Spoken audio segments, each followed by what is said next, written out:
ကဲအားလုံးမင်္ဂလာပါကျွန်တော်စီးရီးယားနဲ့ရခိုင်ဒေသအကြောင်းကိုပြောဖို့ကျွန်တော်တက်လာတာပေါ့ဗျာနော်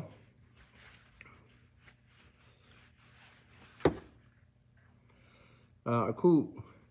စီးရီးယားနိုင်ငံဒီချက်ချင်းကြီးဗျာအာဏာရှင်ထွက်ပြေးသွားရတဲ့အကြောင်းရင်းကိုမြမတော်လှန်ရေးဗမာပြည်တွေကပေါ့ဗျာပြည်ပလူတွေကိုတော့ကျွန်တော်မဆိုလိုပါဘူးတည်င်းနေမှာတို့လေးလာရင်လေးလာသလောက်တွေ့နိုင်ပါတယ်ဒါပေမဲ့ပြည်တွင်းတွေကဒီတော်လှန်ရေးသမားတွေအသေးချာသိဖို့ကျွန်တော်ပြောချင်တယ်ပထမဆုံးကျွန်တော်ပြောချင်တာစီးရီးယားအကြောင်းပါဒုတိယကတော့ရခိုင်ပြည်နယ်ဒေသအကြောင်းပါရခိုင်ပြည်အကြောင်းကိုကျွန်တော်ပြောရင်လေကျွန်တော်ရထားတဲ့အချက်လက်တွေကိုကျွန်တော်ပြောမှာပါနော်ဆိုတော့ပထမစီးရီးယားနဲ့စလိုက်ကြအောင်ဗျာစီးရီးယားပြည်တွင်းစစ်ဆိုတော့2011ခုကနေပြီးတော့ဖြစ်လာလိုက်တာအခုဆိုရင်2024ဆိုတော့73နှစ်ကြာပေါ့ပထမ2011ကအာဆတ်ရဲ့လူလေကြမှုရွေးကောက်ပွဲမတမာမှုကိုပြည်သူတွေကလက်မခံလို့ဆန္ဒထပြလိုက်ကြတာလူဦးရေ9000လောက်အသက်ခံလိုက်ရတယ်နော်လူဦးရေ9သိန်းလောက်ဖမ်းဆီးခံဒါဒီနောက်ပိုင်းတတ်တာမပါသေးဘူးเนาะအဲ့ဒါနဲ့2012 2013အထိဒီတော်လှန်ရေးတပ်ဖွဲ့တွေပေါ့ဗျာဒီစီးရီးယား PDF တွေပေါ့တော်လှန်ကြတာအာဆတ်ကလည်းရှိသမျှအကုန်အားကုန်အင်ကုန်ဟိုဘုံကျဲတိုက်ခိုက်ပေါ့ဗျာနောက်ဆုံးအာဆတ်ကအခြေအနေတိတ်မကောင်းလာတော့တဲ့အချိန်မှာ2014မှာရုရှားကိုတွားပြီးတော့2015မှာထိန်းထားသေးတယ်အာဆတ်အဲ့ဒီမှာဘာပေါ်လာပြီလဲဆိုတော့သူက ISIS ပေါ်လာပြီအယ်ကိုက်ဒါတွေလည်းရောက်လာပြီဆိုတော့အဲ့ဒီမှာအာဆတ်ကအကြမ်းဖက်သမားတွေသူ့စီမှာခိုးအောင်နေပါပြီအကြမ်းဖက်သမားတွေသူ့တိုက်နေပါတယ်ဆိုပြီးတော့ရုရှားကိုတွားတာပေါ့တွားတော့ရုရှားလည်းဒါကွင်မဲပေါ့ Mediterranean Sea ရဲ့ထွက်ပေါက်သူကရုရှားအမှန်တော့ Baltic ပင်လယ်ကြီးကိုဝင်ဖို့ကပိတ်နေတာ Mediterranean Sea ထွက်ပေါက်ကိုသူရတော့ဒီဟိုတင်းကစီးရီးယားကအီရန်ရဲ့အီရတ်ရဲ့ပြီးတော့မှစီးရီးယားပြီးတော့မှလက်ဘနွန်နဲ့အီရတ်ကဆက်မနေဘူးမြေပုံမှာလက်ဘနွန်နဲ့အီရန်ကလည်းဆက်မနေဘူးဂျားထဲမှာစီးရီးယားခံနေတယ်နော်နံပါတ်1ကဟိုတင်းအီရန်ဆိုရင်နံပါတ်2ကအီရတ်ပြီးတော့မှစီးရီးယားပြီးတော့မှလက်ဘနွန်နဲ့ဆက်နေတာကအစ္စရေးဒါတိအောင်ကျွန်တော်ရှင်းပြတယ်မြေပုံမှာလည်းဟိုကြည့်လို့ရတယ်နော်ဆိုတော့အဲ့ဒီမှာအဲ့လိုဖြစ်နေတော့ဟာအီရန်ကလည်းဟိုအကြမ်းဖက်နှိမ်နှင်းမယ်ပေါ့ဟာရုရှားကလည်းငါတို့ဥရောပဒေသကြီးတစ်ခုလုံးနောက်ကျောကိုပတ်ဖို့အာဖရိကဒေသကြီးတစ်ခုလုံးထိုးဖောက်ဝင်ရောက်ဖို့ Mediterranean Sea ကိုငါတို့ရပြီဆိုပြီးတော့ဝင်ချလာတာအဲ့ဒီတော့ကရုရှားစဝင်လာတာရုရှားစစ်အင်အား3000နဲ့ဝင်လာနော်3000တော့အဲ့ဒီ Homs ရဲ့ဒီစီးရီးယားရဲ့ Homs မြို့ကလည်းဒီ Mediterranean Sea နဲ့ဆက်နေတာအဲ့ဒီမှာအမေရိကန်တပ်တွေရှိတယ်โอเคဆိုတော့အမေရိကန်တပ်တွေကလည်းဒီအယ်ကိုက်ဒါတို့ဒီဟိုတင်းတို့ကို ISIS တို့ကိုဝင်တိုက်တယ်ရုရှားကလည်းအယ်ကိုက်ဒါတို့ ISIS တို့ကိုဆော်မယ်ဆိုပြီးတော့အာဆတ်ပြောတဲ့အတိုင်းပေါ့ဘယ်ဟုတ်မလဲစီးရီးယားအတိုက်ခံတွေကိုပါရုရှားအကုန်ဘုံကျဲပစ်တာနော်အခုတရုတ်မင်းအောင်လှိုင်ကိုလေရင်ဘုံပေးသလိုပေါ့ဗျာနော်ရုရှားစစ်တပ်နဲ့လည်းရုရှားကျဲတယ်အာဆတ်စစ်တပ်နဲ့လည်းရုရှားဘုံနဲ့အာဆတ်ကျဲတယ်အဲ့လိုနဲ့ဗျာအယ်ကိုက်ဒါလည်းငြိမ်သွားတယ်တကယ်နော် ISIS တွေကတော့ကြာဆုံးသွားတယ်ပေါ့ဟိုအင်အားကြီးမားမရှိတော့ဘူးပေါ့ဒါတူတုတ်ပဲကျွန်တော်နားလည်လိုက်ပုံမရှင်းလင်းအောင်ပြောမယ်ဟုတ်ပြီအဲ့ဒီလိုနဲ့ဘာဖြစ်လာလဲဆိုတော့အီရန်ကသူကရေပွဲလို့လေသူက proxy war တွေကိုသူကဆင်နွှဲပြီးတော့အစ္စရေးကိုသူကမြေပုံပေါ်ကဖျက်ပစ်မယ်လို့သူကပြောနေတယ်ကွာဆိုတော့အဲ့ဒါနဲ့သူကအဲ့ဒီလိုလှုပ်တော့ ဘယ်လိုပြောမလဲဆိုတော့အဲ့ဒီဟာမတ်စ်အစ္စရေးကိုဝင်ပြီးတော့တိုက်လိုက်တဲ့အချိန်ကနေစလိုက်တဲ့စစ်ပွဲအစ္စရေးကဟာမတ်စ်ကြီးပဲကိုတိုက်တာမဟုတ်အစ္စရေးကအရန်စမှတ်တယ်ဒီစစ်ပွဲကကျွန်တော်တနေ့ကအာရခမီဒီယာမှာပြောသလိုပေါ့ဒိုမီနီအဖက်ကိုအစ္စရေးကတေချာစဉ်းစားတယ်ဒိုမီနီအဖက်ဖြစ်အောင်လဲအစ္စရေးကဖန်တီးပေးတယ်အစ္စရေးရဲ့တစ်ဖက်နောက်ကျောမှာလက်ချင်းချိတ်ထားတာတူရကီပဲအဲ့ဒါမှတ်ထားနော်ခင်ဗျားတို့တိအောင်ကျွန်တော်ပြောပြတာအဲ့ဒီစစ်ပွဲဖြစ်ပြီးတော့တလလောက်ကြာမှာကျွန်တော်တို့သိရသလောက်ပေါ့မော့ဆက်ကအရင်ဆုံးအဲ့ဒီတူရကီနယ်စပ်မှာရှိနေတဲ့အခု HTS အရင်အယ်ကိုက်ဒါခေါင်းဆောင်ပေါ့ဒီအဲ့ဒီကောင်အီရတ်ထောင်နဲ့လဲဝင်ခဲ့ရတာအမေရိကန်တိုက်တုန်းကအဖမ်းခံရပြီးတော့အီရတ်ထောင်နဲ့ရောက်သွားတဲ့ကောင်အီရတ်ထောင်နဲ့ပြန်ထွက်လာပြီးတော့ဆယ်စုနှစ်တစုမှာပြန်ထွက်လာပြီးတော့ဒီဆီးရီးယားနဲ့တူရကီနယ်စပ်မှာဒီကောင်တပ်ဖွဲ့ဒီကောင်အဖွဲ့တွေနဲ့ဒီကောင်နေနေတဲ့အချိန်မှာအာရိုဂန်တို့ကနော်ဒီအာဆတ်ကိုမလိုချင်တော့ဘူးဘာဖြစ်လို့ဆိုအာရိုဂန်ထမ်းထားရတဲ့ refugee ဒီတူရကီနယ်စပ်မှာ8တန်းနော်8တန်းအဲ့ဒီ8တန်းကမွေးလာတဲ့ကလေးနော်ဒီ2012 17ဖြစ်တယ်ဗျာ12 13 14 15 16အဲ့လို9နှစ်လောက်ဖြစ်လိုက်တဲ့အထက်မှာနော်အဲ့ဒီမှာရောက်နေတဲ့တင်းနေဒီဆီးရီးယားတွေလူမျိုးပေါင်းစုံပေါ့ဗျာအဲ့ဒါနဲ့အာရိုဂန်ဒီဝိတ်ကြီးကတော်တော်ကြီးတယ်ဒီဝိတ်ကိုလည်းသူဖြည့်ခြင်းတယ်ဒါအမှန်ပြောတာအဲ့လိုနဲ့အစ္စရေးပါလက်စတိုင်းဟာမတ်စ်တက်တိုက်လိုက်ပြီးတလအကြာမှာပဲအစ္စရေးမော့ဆက်တွေကဘာကိုလေ့လာလိုက်လဲဆိုတော့ဟာမတ်စ်အခြေပြုထားတဲ့ဟာမတ်စ်အနောက်မှာဘယ်သူရှိလဲဆိုတော့ဟာမတ်စ်အနောက်မှာအီရန်ရှိဟုတ်ပြီအဲ့ဒီဟာမတ်စ်တွေကိုလက်နက်ရဖို့အတွက်ဘယ်ကလာနေလဲကြည့်လိုက်တဲ့အခါကျတော့အီရန်ကနေအီရတ်ကနေဆီးရီးယားအစ္စရေးကမြင်သွားပြီဆီးရီးယားလာနော်ဆိုတော့အဲ့ဒီဆီးရီးယားကနေတခါလက်ဘနွန်ကိုထပ်သွားတာနော်အစင်လိုက်ကျွန်တော်ပြောတာနော်အီရန်အီရတ်ဆီးရီးယားလက်ဘနွန်ဆီးရီးယားကအစ္စရေးကိုသူတို့ပြောသလိုခြေမှုန်းဖို့တကယ်လက်နက်ခဲယံ distribution လုပ်ရဌာနကြီးအာဆတ်ကအဲ့ဒါကိုသူအရန်လန့်နေပြီဒါကျွန်တော်အမှန်ပြောတာနော်အဲ့လိုနဲ့မော့ဆက်ကအဲ့တူရကီကကြားကန်တွန်းတင်ပေးမဲ့အဖွဲ့တွေအဲ့ဒီအာဆတ်ကိုတော်လှန်နေတဲ့အဖွဲ့တွေကိုမော့ဆက်ကတောက်လိုက်ဘာတောက်လိုက်လဲဒီလားရုရှားယူကရိန်းစစ်ပွဲဖြစ်နေတဲ့အတွက်ရုရှားစစ်အင်အား3000မရှိတော့ဘူး3000ပဲရှိတော့3000တောင်မှ stand by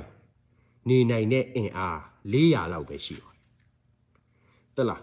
ကျန်တာတွေအားလုံးကရေဓာတ်တွေလေဓာတ်တွေနော်အဲ့ဒီသူတို့နေနေတဲ့ဒီကမ်တွေမှာပဲရှိတော့အဲ့ဒါတော့3000တောင်မှ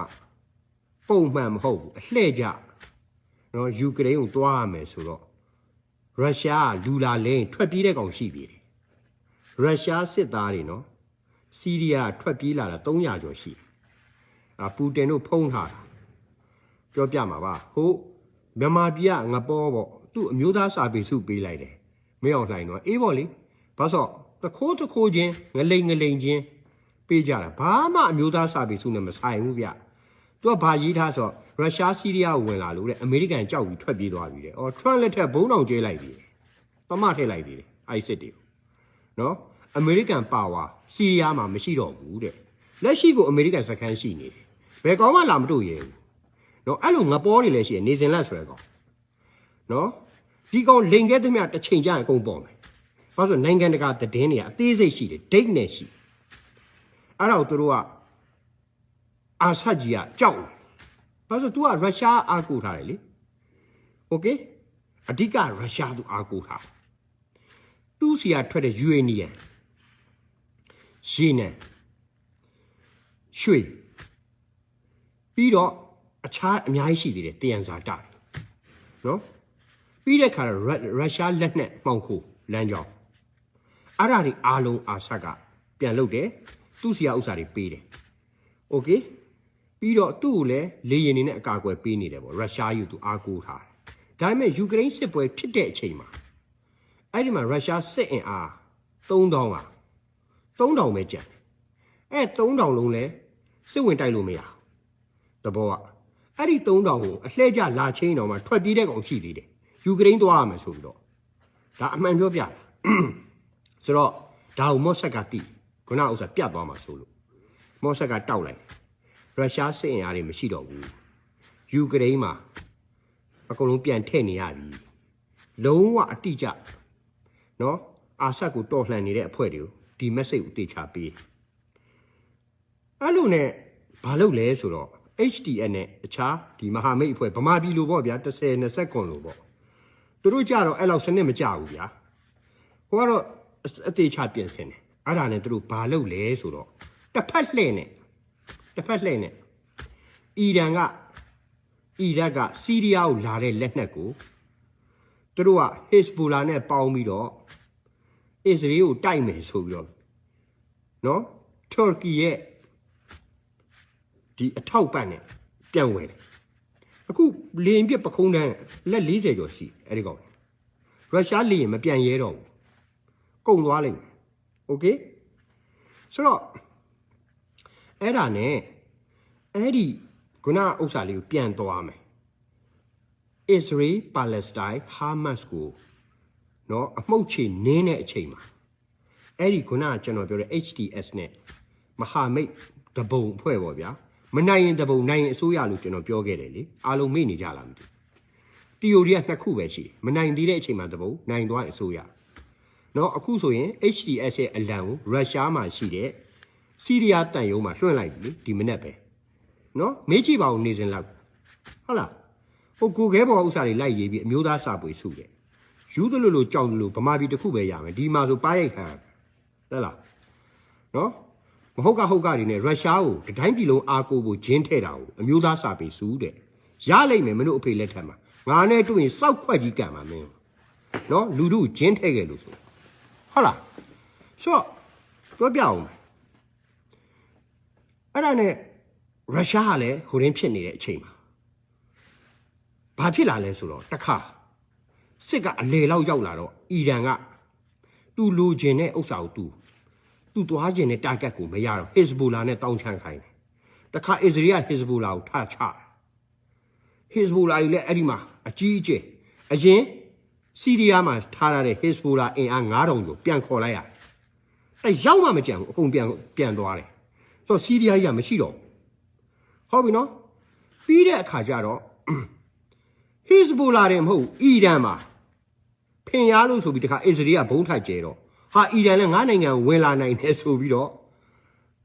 ဟိုထဲမှာချထားတဲ့စီးရီးယားမှာထည့်ထားတဲ့စစ်အား1000ကိုပြန်ခေါ်လိုက်တယ်ဆိုတော့ဟာလာဟင်းလင်းဖြစ်သွားပြီမပြီးသေးဘူးနော်ဇလန်အဲ့လိုဟာလာဟင်းလင်းဖြစ်သွားတဲ့အချိန်မှာဘာလုပ်လဲဆိုတော့ခုန HTS အဖွဲ့တွေကမြို့ပေါ်မှာရှိတယ်သူတို့ရဲ့ cell တွေစီကိုလက်နက်တွေအကုန်ပို့တော့တာလက်နက်မျိုးစုံပခုံးထမ်းလောင်ချာတွေ RPG တွေအဲ့လိုပို့လို့ကောင်းနှက်ထားလိုက်ဟုတ်ပြီနော်အဲ့ဒါနဲ့ Hezbollah လည်းစီးရီးယားမှာမရှိတော့အီရန်လည်းမရှိတော့အီရတ်ကလည်းဖင်ရပြီးအမေရိကန်စစ်စခန်းကိုဒုံးကျည်နဲ့သွားပစ်တယ်ပစ်တော့အမေရိကန်ကအဲ့ဒီပစ်တဲ့အဖွဲ့ကစီးရီးယားနယ်စပ်ကနေပစ်တာအီရတ်မှာရှိနေတဲ့အမေရိကန်စစ်စခန်းကိုအဲ့ဒါနဲ့အဲ့ဒီစီးရီးယားနယ်စပ်မှာရှိနေတဲ့အဲ့ဒီအီရတ်ကကိုဖင်ရားတွေကိုအမေရိကန်ကောင်းသမားထည့်လိုက်တာအကုန်အပြာကြပဲမနေဘူးအီရတ်ရောက်ပြန်ပြေးတဲ့ကောင်ပဲလွတ်တာဆိုတော့အဲ့ဒါမရှိတော့ဘူးအီရတ်တက်လည်းမရှိတော့ဘူးဟစ်ဇ်ဘူလာလည်းမရှိတော့ဘူးအီရန်လည်းမရှိတော့ဘူးရုရှားလည်းပြန်ခေါ်သွားပြီ3000ပဲကျန်တယ်ဆိုတော့အဲ့ဒီအချိန်မှာစီးရီးယားကအာဆတ်ကဘာလုပ်ခဲ့တယ်လဲဆိုတာပြောပြအာဆတ်ရုရှားဝင်လာတဲ့အချိန်အီရန်ကလည်းရုရှားနဲ့ပေါင်းမဲ့အချိန်အီရန်ရဲ့ရေပွဲလက်တံကိုလက်ခံတဲ့ နော်လက်ဘနွန်ဟစ်ဇ်ဘူလာတွေကလည်းဟိုရင်းတဲ့အချိန်မှာစီးရီးယားတဲ့အကုန်ဝင်လာပြီးတော့အတိုက်ခံတွေကိုနှိပ်ကွက်တယ်โอเคအဲ့လိုနှိပ်ကွက်ပြီးတော့သူတို့လုံနေတဲ့အချိန်မှာအာဆတ်ကအဲ့ဒီကောင်တွေကိုရွှေလင်ပန်းနဲ့ထမင်းကျွေးနေတာအာဆတ်တပ်မှာတာဝန်ထမ်းဆောင်နေတဲ့ရဲဘော်တွေအရာရှိတွေကထမင်းနှက်မှန်အောင်တော့မစားရတော့အာဆတ်အဲ့ဒီကောင်တွေကိုဂယုမဆိုင်တော့ဒီအချက်အရေးကြီးတယ်အခုတိုင်းရင်းသားညီနောင်အဖွဲ့တွေတော်လှန်နေတဲ့ရဲဘော်တွေဒီအချက်ကိုသတိထားဖို့လိုတယ်နော်အာဆတ်စီကိုရောက်လာတဲ့နိုင်ငံခြားစစ်တပ်တွေကိုပဲအာဆတ်ခေါင်းပေါ်ရွက်တော့အာဆတ်တပ်ထဲမှာပြန်လဲမော့ကြည့်လို့မရဘူးအခုခင်ဗျားတို့ CNN မှာတွားကြည့်နော်အာဆတ်ဘယ်လောက်လောက်ခဲ့သလားအနဲ့ဆိုင်ဆုံးငရဲခန်းကြီးတွေတိဆောက်ထားတယ်အောက်မှာပေ40ကွန်ကရစ်ကြီးနဲ့တိဆောက်တော့ electronic door တွေနဲ့ကွန်ကရစ်တုံးကြီးတွေနဲ့ပိတ်ထားတဲ့အတွက်အခုအဲ့ဓာတွေကိုဒရွေဆက်တွေနဲ့ဖွင့်ပြီးတော့အဲ့ဒီပေါက်ပိတ်လှောင်ထားတဲ့လူတွေတည်တဲ့လူလည်းတည်နေပြီလူပေါင်းတစ်ခန်းကို900 600အဲ့လိုလိုက်ထည့်ထားတာနော်အခု CNN မှာအခုလာနေတယ်ခင်ဗျ YouTube မှာတွက်ကြည့်လိုက်လို့ရအဲ့လိုကိုရုပ်မာထားတာသူ့စစ်တပ်ကလည်းသူ့ကိုမကြည်နဲ့လို့ပြောတဲ့ကောင်လည်းအဲ့ဒီခန်းထဲကိုရောက်โอเคဆိုတော့အခုအဲ့ဒီလိုဖြစ်တဲ့အချိန်မှာ Israel နဲ့ Hezbollah နဲ့စစ်ပြေငြိမ်းရေးခဏစာချုပ်ချုပ်လိုက်တဲ့အချိန်မှာတက်တရားမရှိတော့နိုင်ငံခြားတက်တွေမရှိတော့တဲ့အချိန်မှာခုနမဟာမိတ်အဖွဲ့တွေဝုန်းနဲ့ဆိုတော့နှစ်ပတ်အတွင်းထဲမှာဝင်ချလာโอเคအချိန်ကြိုက်လို့တယ်တော်လှန်ရေးမှာနော်အချိန်ကြိုက်ဝင်သွားတာဘာဖြစ်လို့ဆိုတော့မော့ဆက်ပေးတဲ့ message တွေကဒီကောင်တွေအတွက်အရန်အရေးကြီးသွားဟုတ်ကဲ့နော်ဒီအီရန်စီးဆင်းနေတဲ့လူသူလက်နက်လမ်းကြောင်းကိုအစ္စရေးကဝင်မတိုက်ပဲနဲ့ဖြတ်ပလိုက်တဲ့သဘောပဲတရင်ပေးပြီးတော့အဓိကအနောက်က assistant ပေးတာတော့တူရကီပါခင်ဗျားတို့တွက်ကြည့်လို့ရပါဒါပေမဲ့အခြေအနေနဲ့အချိန်ခါကိုကောင်းအသုံးချပလိုက်တာနော်အာဆတ်ရဲ့ရုပ်မာမှုကတော့ပြောမနေနဲ့ကန်းကိုကုန်တယ်အခုဟိုတဲ့ဒီကျွန်တော်တို့ထွင်းဆက်ကြီးတွေနဲ့ထွင်းပြီးတော့အဲ့ဒီကွန်ကရစ်နိုင်ရန်ကြီးတွေကိုဖြို့ပြီးတော့အထဲထဲကလူတွေကိုထုတ်နေရဒါသိအောင်ကျွန်တော်ပြောပြဆိုတော့အဲ့ဒါနဲ့အာဆတ်ကဘလို့ပြေးတယ်များတယ်ခင်ဗျအိမ်ပေါ်ကနေပြေးသွားမဟုတ်ဘူးအာဆတ်ရဲ့နန်းတော်ကနေတော့2မိုင်ခွဲရှည်တဲ့တန်နဲ့ဆောက်ထားတယ်ဗျာဟိုကတပုံတွေကတက်လာတော့နန်းတော်မှာပတ်ရှာနေအာဆတ်ကအဲ့2မိုင်ခွဲရှည်တဲ့နေရာကနေဒိုးသွားပြီအောက်မှာအဲ့တန်နဲ့မှာနော်ဒီမြေရောက်လှိုင်ကောင်းကနေတွားလာအဲ့ဒါလည်းခင်ဗျတို့ YouTube မှာကြည့်လို့ရနော်အကုန်လုံးကြိုက်ပြနေအာဆတ်ထွက်သွားတဲ့အပေါက်တဲ့လားအာဆတ်တော့ဟောနန်းတော်မှာရှိနေတယ်ထင်ပြီးတော့စစ်ဗိုလ်ချုပ်တွေကဩဇာခံနေကြတော့အာဆတ်မရှိတော့ဘာသူကအိမ်ကနေထွက်တာမှမဟုတ်တာအိမ်အောက်ကသူကထန်ထဲနေထွက်သွားပြီဟိုတနေ့ကကျွန်တော်တင်ပြတဲ့ရုပ်တံတဲ့အာဆတ်ဗမာလဲဆိုတာအဲ့ထွက်ပြောနေတဲ့ဇော်မင်းထွန်းလို့ပေါ့ဗျာအဲ့ဒီပြောရေးဆိုခွင့်ရှိတဲ့ကောင်ဖမ်းမိသွားပြီလို့အပါကြီးပဲလက်ရိုက်ခံနေရတယ်သွားတွေတောင်ရှိသေးလားကျွန်တော်လည်းမသိဘူးအခု HDS ဆိုတာဒါမျိုးတော့မလုပ်ပါနဲ့နိုင်ငံတကာစစ်ဥပဒေကိုလေးစားလိုက်နာမှာသူ့တပည့်သူပြန်ပြောနေပြီဟောဒါအပိုင်းတစ်ပိုင်းနော်ရုရှားကဘာလုပ်လဲဆိုတော့သူအများကြီးရထားပြီလေအာဆတ်လည်းရတဲ့ပတ်စံတွေရုရှားမှာထည့်ထားတယ်ကုန်တိုက်တွေအဲ့ကုန်တိုက်စစ်ဖြစ်တော့အခုဟိုတင်ပိတ်လိုက်ရပြီအကျွတ်ဆုပ်တွေပါအဲ့ဒီကုန်တိုက်ပေါ်မှာကျွတ်တွေပါတက်နေတယ်တဲ့နော်ဆိုလိုချင်တာမြေခွေးတွေအဲ့ဒီကုန်တိုက်ပေါ်မှာရောက်နေပြီတဲ့ဆိုတော့အဲ့ကုန်တိုက်နှစ်တက်လည်းခါလီဖြစ်သွားတယ်ပြီးတဲ့ခါကျတော့ကာတာမှာအပ်ထားတဲ့ပတ်စံကလည်းကာတာမပေးနိုင်ဘူးတဲ့ဒါစီးရီးယားပြည်သူတွေအတွက်တဲ့အီရန်မှာထားထားတဲ့ပတ်စံကလည်းအီရန်ဒီဥစ္စာကိုအသေးချရှင်းလင်းစီးရင်စရာရှင်းလင်းပြီးတော့မှသူတို့ဆောင်ရွက်လို့ရမယ်ဆိုဟိုကောင်ပြာနေရောဒါပေမဲ့ဘီလီယံ20လောက်ကရုရှားမှာရောက်နေတော့ရုရှားကအခုခိုလုံခွင့်ပေးလိုက်တယ်ဘာလို့ဆိုတော့သူကိုယ်တိုင်ပဲဒီစီးရီးယားကိုကယ်မတော်မူခဲ့တာကိုဒီအချိန်မှာ तू ကခိုလုံခွင့်မပေးတော့ဘူးဆိုရင်तू အဆက်ကွဲတော့မှာလေနောက်မှတာလေး तू ကပြန်ကန်ထုတ်လိုက်ပြီးတော့ဒါမှမဟုတ်လေ तू လဲ ICC ကဝရမ်းထုတ်ခံထားရတာဟုတ်ပူတင်ကဟိုကောင်ကလည်း ICC ဝရမ်းလေအခုကဝရမ်းနှစ်ကောင်ပေါင်းတာလေဝရမ်းနှစ်ကောင်တကောင်တော့ထိုးကျွေးလိုက်လေမျိုးဝင်ကြည့်နေသိကာလတစ်ခုမှာပေါ့လေကျွန်တော်ဒီအချိန်မှာစပြောတယ်နော်ကာလတစ်ခုမှာရုရှားအတာလေးတွန်းထည့်လိုက်ကြည့်လိုက်ပြီးတော့သူ့အမှုကိုသူရအောင်ကာ ဒလူလာလိမ့်မယ်အခုပဲကြည့်လေဟိုအယ်ကိုက်ဒါခေါင်းဆောင်sorry အယ်ကိုက်ဒါအဖွဲ့ဝင်ဖြစ်ခဲ့တဲ့ဒီတယောက်ကအခု HDF ခေါင်းဆောင်အနေနဲ့နိုင်ငံတကာစကားပြောနေရပြီအခုရုရှားသူ့ဆက်သွယ်စကားပြောပြီလေသူပြောတယ်ခင်ဗျားတို့ဒီမှာရှိနေတယ်ခင်ဗျားတို့ Navy base က facility တွေဒီ military appliance တွေခင်ဗျားတို့ရဲ့ဒီဟိုတဲ့နေတန်တမန်တွေထိခိုက်မှုမလုံခြုံစရာဖြစ်အောင်ရှိမဲ့အခြေအနေမျိုးမဖြစ်စေရဘူးတဲ့ဟောဟိုကတန်တမန်စကားပြောပြီအခုโอเค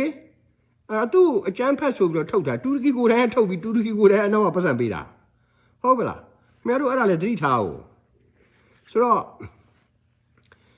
အဲ့ဒါနဲ့ရုရှားကဘာဖြစ်ရှက်နဲ့ဆက်ဆံနေရပြီလေငါတို့ဒီမှာနေခွင့်ပေးမလားမပေးဘူးလားနေခွင့်ရအောင်ဘယ်လိုလုပ်ပေးမှာလဲငါတို့က Mediterranean ဒီထွက်ပေါက်ကြီးကိုငါတို့ရုရှားအတွက်အရေးကြီးတယ်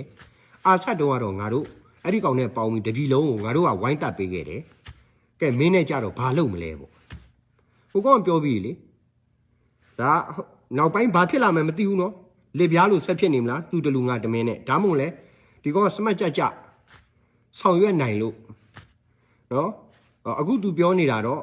လူအခွင့်အရေးတွေသူလေးစားမယ်လွတ်လပ်စွာကိုးကွယ်လို့ရတယ်လူသားတိုင်းဆုံးရှုံးခဲ့တာကိုအဲ့ဆုံးရှုံးမှုတွေကိုသူနှမျောတယ်အဲ့လိုမဆုံးရှုံးရအောင်သူတို့ဝိုင်းဝန်းဆောင်ရွက်ကြမယ်ဒါပေမဲ့မှတ်ချက်လေးတစ်ခုပေးခြင်းနဲ့ NUG နဲ့တူတဲ့အပိုင်းလေးပြောအာဆတ်ကိုတိုက်ဖို့အတွက်နိုင်ငံရေးသမားတွေကဟိုတည်းကနေထွက်ပြေးတယ်နော်ဒီစီးရီးယားကနေထွက်ပြေးပြီးတော့အဲ့လိုပေါ့ဗျာလွတ်လပ်တဲ့နိုင်ငံမှာစီးရီးယားညွန်ပေါင်းအစိုးရဆိုတော့တွားထောင်တာနော်တကယ်ရှိပါတယ်ရှာဖတ်ပါပြည်ပမှာအဲ့ဒီကောင်ဘာမှမလုပ်နိုင်ဘူးလေပဲပွားနေနော်အခုလက်တွေ့အထဲထဲမှာရှိနေတဲ့ကောင်တွေတိုက်လိုက်တော့ဟိုကောင်တွေကိုလက်မခံတော့ဘူးအခုသူတို့ပါသူတို့အစိုးရဖွဲ့မှာโอเคဟိုကောင်တွေလာလို့လည်းမရဘူးပြောပြတာနော်ဒါကြောင့်ဒူဝါလက်ရှိလားပြန်ခေါ်တယ်ဆိုတာအတိတ်ပဲရှိတယ်ဇော်ဝေဆိုကတော့မသွားခြင်းဘူးဘာလို့တဆွေလုံးတစ်မျိုးလုံးတမိသားစုလုံးကျန်တဲ့လူလည်းမသွားခြင်းဘူးဘိုးဦးတို့ပါဘူးဒီကောင်တွေကစီပင်သားငွေပါဘက်ကီးရိုက်ခဲ့တာလေရဲမင်းဦးနဲ့ပေါင်းပြီးတော့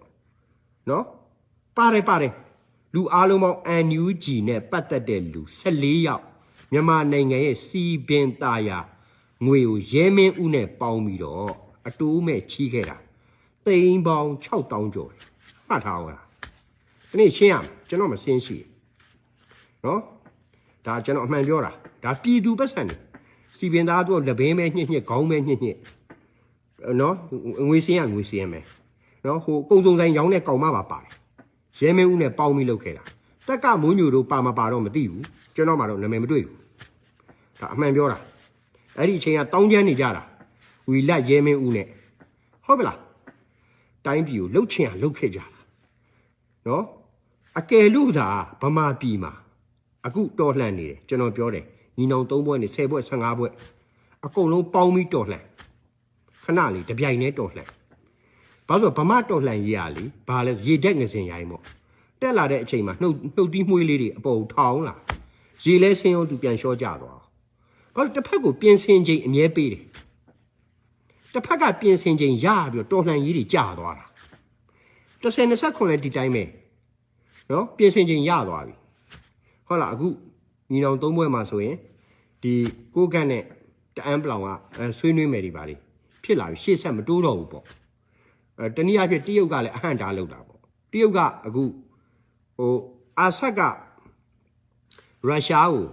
ပုံအပ်လိုက်တယ်လို့အခုမင်းအောင်လှိုင်တို့တရုတ်ပုံအပ်တော့မယ်ဘာလို့ရုရှားအခြေအနေမကောင်းတော့တဲ့အတွက်ဒီအချိန်မှာရုရှားအတန်လေးငြိမ်သွားပြီရုရှားမှာစဉ်းစားကြည့်လေဒေါ်နယ်ထရန့်ကိုယ်တိုင်ပြောတယ်လေ president ဖြစ်တော့မဲ့လူတယောက်အချက်လက်မရှိဘဲနဲ့ရမ်းပြောလို့မရဘူးအမေရိကန်မှာသတင်းဌာနတွေတပုံကြီးအဆက်ကွဲသွားမယ်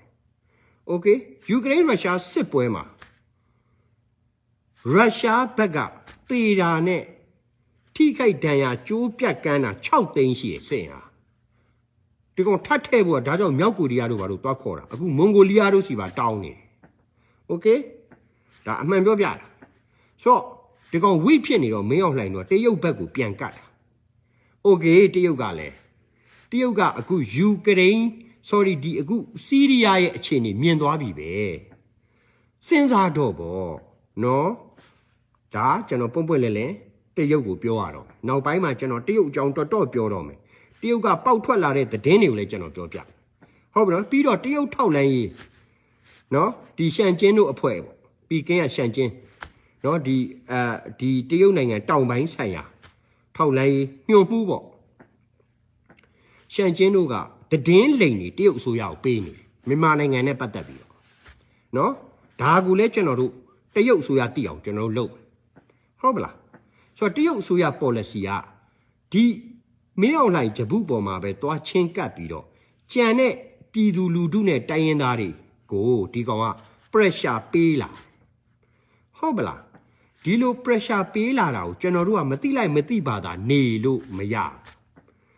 တရုတ်ရထားတဲ့ဗမာပြည်ကတည်င်းအချက်လက်ဘလောက်မှန်တယ်လဲမှားတယ်လဲဆိုတာတရုတ်အစိုးရကိုယ်တိုင်၎င်းတို့ရဲ့မျက်လုံးအောက်ကိုရောက်အောင်ကျွန်တော်လုပ်ရတယ်ဟုတ်ပြီနော်ဒါလက်ရှိအခြေအနေအရှန်ကျင်းတို့အဖွဲ့ကဒီပီကင်းထောက်လိုင်းရေးဗဟိုဌာနအကောင်ကျွန်တော်သိတယ်တည်င်းအလိန်နေပေးတာဘယ်ရလဲဆိုမြန်မာစစ်တပ်ကအဲ့ဒီကောင်ပတ်စံပေးတာအဲ့ကောင်လက်စားတာဟုတ်ပလားနော်မြန်မာစစ်တပ်တကောင်ပါမစ်တွေတရုတ်လူမျိုးတွေနဲ့ပတ်သက်တဲ့ဥစ္စာတွေပေးနေတာဒါကိုလည်းကျွန်တော်တို့ပြတစ်ချိန်ကြာဟုတ်ပလားဆိုတော့ရှီကျင်းပင်တို့ကတည်င်းမှန်ကန်မရဘူးဟုတ်လားမြေပြင်ကတင်ပေးလိုက်တဲ့တည်င်းတွေကိုလိန်ပြီးပြန်ပို့တာတရုတ်ထောက်လိုင်းရေးတွေဗမိုင်းမှာအများကြီးရှိတယ်နော်တိုင်းရင်းသားတွေနဲ့ပတ်သက်တဲ့ပေးတဲ့တည်င်းတွေဒီ PDF တော်လှန်ရေးသမားတွေနဲ့ပတ်သက်တဲ့ပေးတဲ့တည်င်းတွေပြည်သူလူထုရဲ့စိတ်နေသဘောထားအခြေအနေတွေပတ်သက်တဲ့ပေးတဲ့တည်င်းတွေကိုအဲ့ဒီကောင်အကုန်လုံးပြောင်းပြန်လုပ်ပြတာတရုတ်ဆိုရအဲ့ဒါအဟုတ်မှန်ဟုတ်ပလားဆိုတော့ဒါကိုလည်းကျွန်တော်တို့ဒီ line ကကျွန်တော်ဖောက်နော်ဒါတရုတ်ကိစ္စပြီးရင်ကျွန်တော်ရခိုင်ပြည်နယ်ကိစ္စကိုပြောမယ်ဟိုးအကောင်ကြော်မျိုးမင်းကျွန်တော်ကြည့်တာဒီကောင်နေတည်င်းသမားဟိုလေရင်ပုံးကျဲလိုက်ဟိုလူတက်လိုက်ဒီလူကိုသေခိုင်းလိုက်တိလားမင်းတို့စစ်တပ်တွေဘလို့ဘာကြောင့်မလွတ်တာလဲဟိုမှာတည်သွားပြီကြော်ဆိုးဦးတို့မင်းတို့စစ်တပ်တွေဘာလို့ဘုံမကျဲတာလဲမင်းတို့စစ်တပ်တွေဒီလောက်ပဲလားမင်းတို့ပြောတော့ဟာစုံနေရဒါတည်င်းမဟုတ်ဘူးဗျာတည်င်းသမားဆိုအဲ့လိုမဟုတ်ဘူးဗျာဒါတည်င်းမဟုတ်တော့ဘူးလေဒါတည်င်းသမားပြောရမယ့်ဥစ္စာတွေမဟုတ်ဘူးအခုကျွန်တော်တို့ပြောကျွန်တော်တည်င်းပေးမယ်ဒီတည်င်းကမှားနေတယ်ပြီးတဲ့တည်င်းတွေအားလုံးဒီကောင်လူလေလုတ်တယ်အမှန်ရအောင်ကျွန်တော်လုပ်ပေးမယ်တရုတ်အစိုးရစီဒါကိုပြောတာကျွန်တော်တို့ကဆိုတော့ဟာဒီကောင်လေးလို့ပြောနေတာတည်င်းသမားတဲ့ပြီးတော့ဘာလို့ဆိုဟိုတဲ့အေးတက်တော်နဲ့အေးနဲ့အာဆာနဲ့ကပေါင်းနေတယ်တဲ့ကြော်မျိုးမင်းကအခုဟိုသူတိန်ထုံးမိတဲ့အခါကျတော့ခင်စဉ်းစားကြည့်ရိုဟင်ဂျာလက်နက်ကင်ရောနော် ARA ရောအကုန်စုပြီးမိတာ80တလားနတ်မြစ်တွေကိုဆင်းတော့မယ်ကျွန်တော်အဲ့နေ့ကပြောတယ်လေ6လောင်းတော့မျောသွားတာတွေ့တယ်တချို့ကတော့ဟိုဘက်ဘင်္ဂလားဒေ့ရှ်ဘက်ကိုပြေးတယ်ဒီဘင်္ဂလီလက်နက်ကင်တွေလာထုတ်ပေးတယ်ကျွန်တော်ပြောနေတယ်လေကျွန်တော်ရေးတင်ထားတယ်ဆိုတော့ဒီကောင်တွေကတော်တော်ကြီးကိုလေ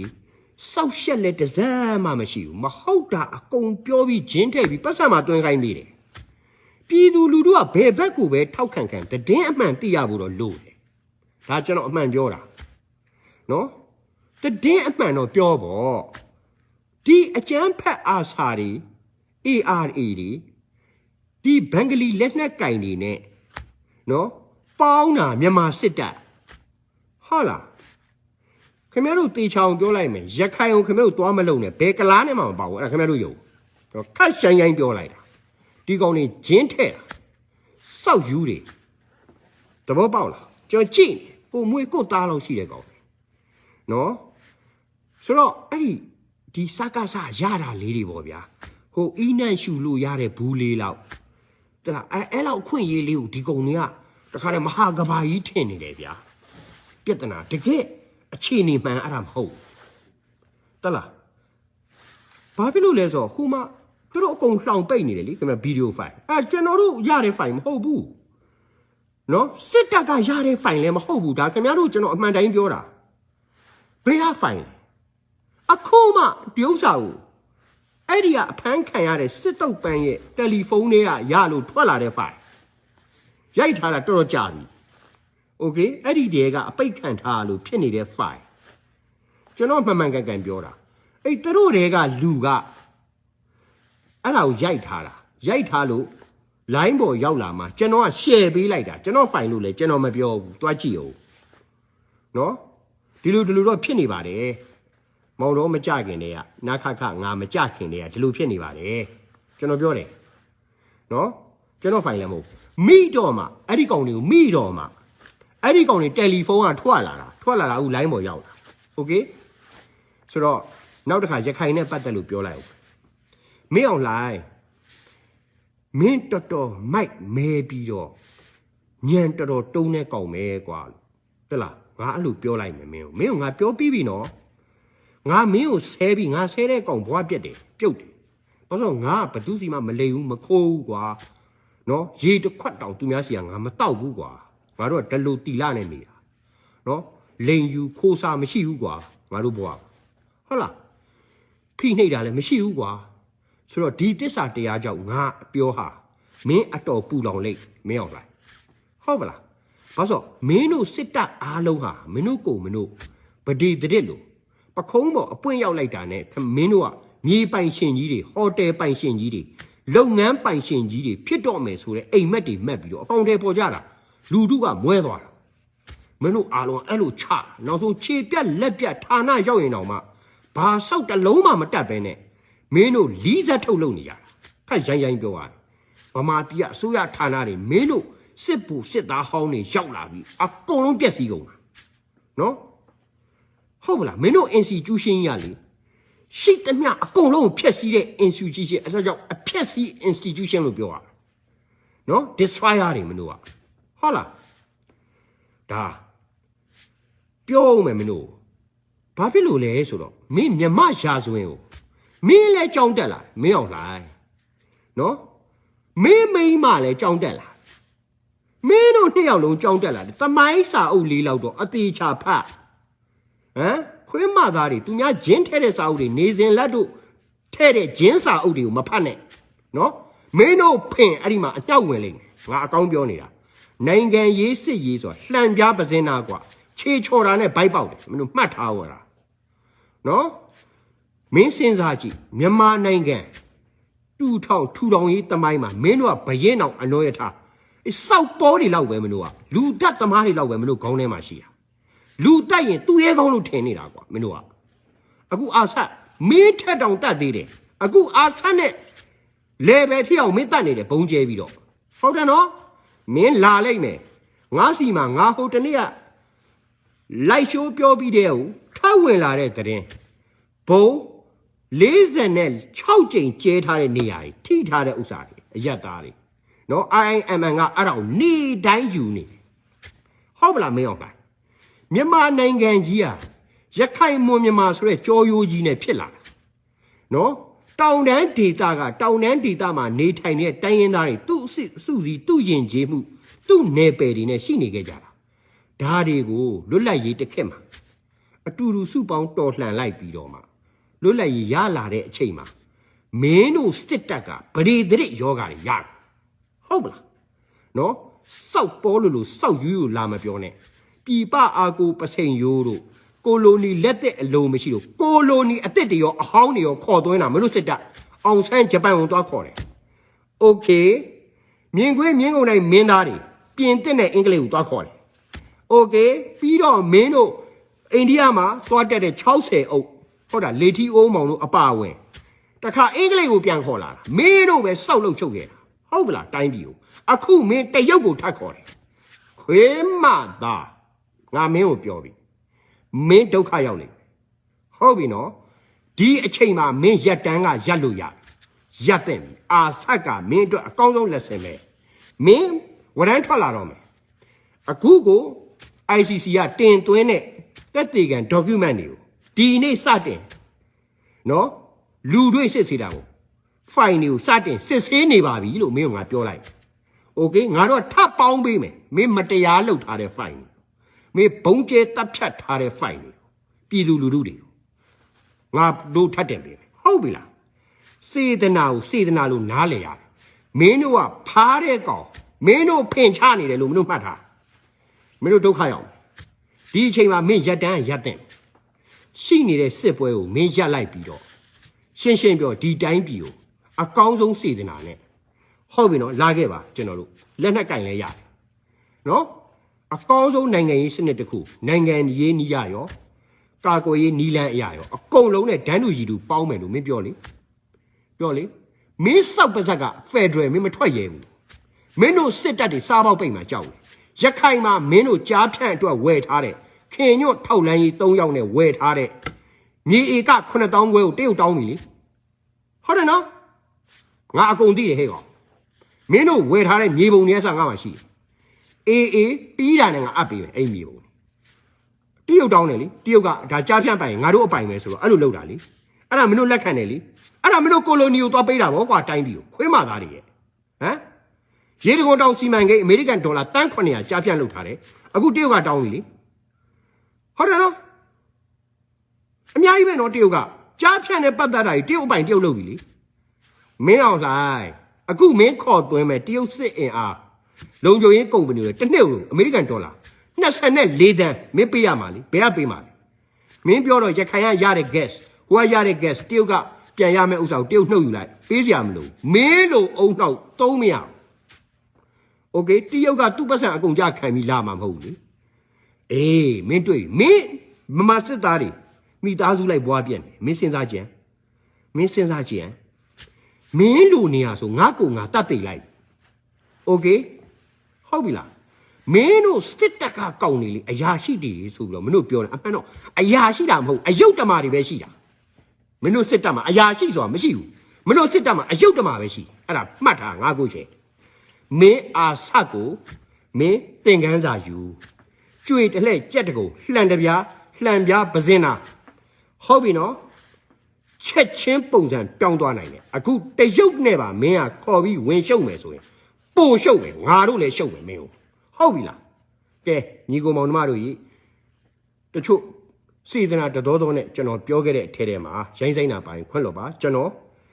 လူစိတ်မရှိတဲ့လူရုပ်မှစစ်တပ်ကိုကျွန်တော်ပြောတာဖြစ်ပါတယ်အားလုံးကိုကျေးဇူးတင်ပါတယ်ရိုးချက်လေးပါကျွန်တော်ကရုံးရောက်ပြီးတော့အခုကျွန်တော်ရုံးကနေပြောရတယ်ဖြစ်တယ်โอเคနော်အားလုံးဘိုင်ဘိုင်ပါရှင်လန်းချမ်းမြေ့ကြပါစေဘေးရန်တွေကင်းရှင်းကြပါစေလေရင်ပုံးကျဲနေတဲ့မင်းအောင်လှိုင်ကျဲသမျှအားလုံးရအောင်မှတ်တမ်းယူပါရသမျှမှတ်တမ်းကျွန်တော်တဲကိုပေးပို့ထားပါအားလုံးကျေးဇူးတင်ပါတယ်အားလုံး unseen message တွေကိုကျွန်တော်ကြည့်ပါတယ်ဟုတ်ပြီနော် thank you ပါဗျာ